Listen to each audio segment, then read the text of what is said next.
Great day, guys. Here we are, hole 15. We're going to test my range here. It looks pretty good.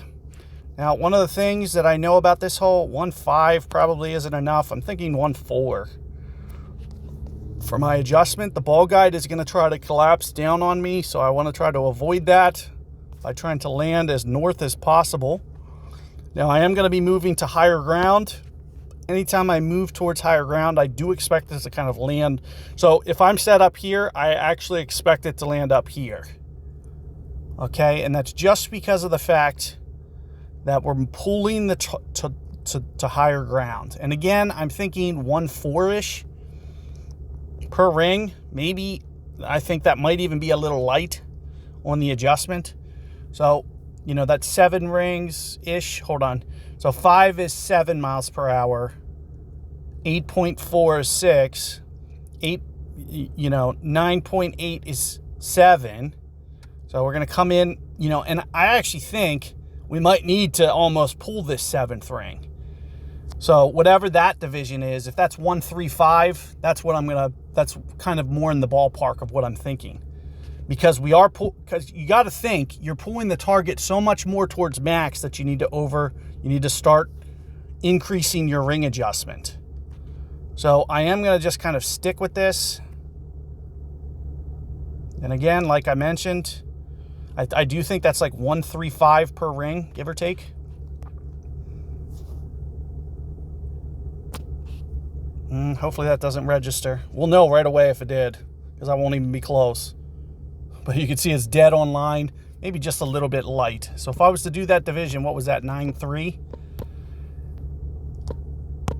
And then divide by, we went 7, we should have went probably 7.2. So I'll just use that division. So it's just below 1.3. And I told you we were in the ballpark of going 1.3. You can see this is how close to the ballpark we were. 1.33 is what we went. And we probably needed to go right on 1.3. So if I was to type in 1.3, it would have said 7.15. If I would have actually done this ring adjustment, we might have had that. Very, very close. And again, if it was more of a side wind, I'm going to use 1.40. So these are the things that you just got to be thinking. You're never using one adjustment. And this is kind of an important point that I want to just leave you with for this hole, is the wind specific tells you the adjustment that you need to play. It's where you're pulling the rings to is how much wind you're playing, not where you're starting. And that's the way that all games work. So wherever you're pulling the rings to, that's how much time the ball's going to be in the air, not where the original adjustment is. And that's an important concept to understand, because, sometimes on that hole or whatever, I might use 1.50. I might use 1.47 just to kind of split the difference on 1.45. Because, sometimes I might use the 1.45 number. Sometimes I'll use the 1.40 number. And we'll just, and if you're not math savvy, just use the calculator. But this is something that you can always be thinking about.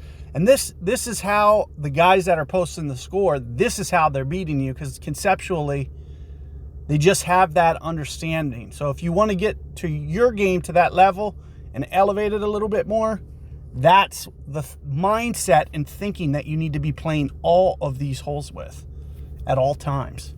Because that's how finely tuned. It's not the grids that are making the shots. It's the player that's making the shots. So do keep that in mind. Good luck with that hole, guys, and I'll see you guys on 16.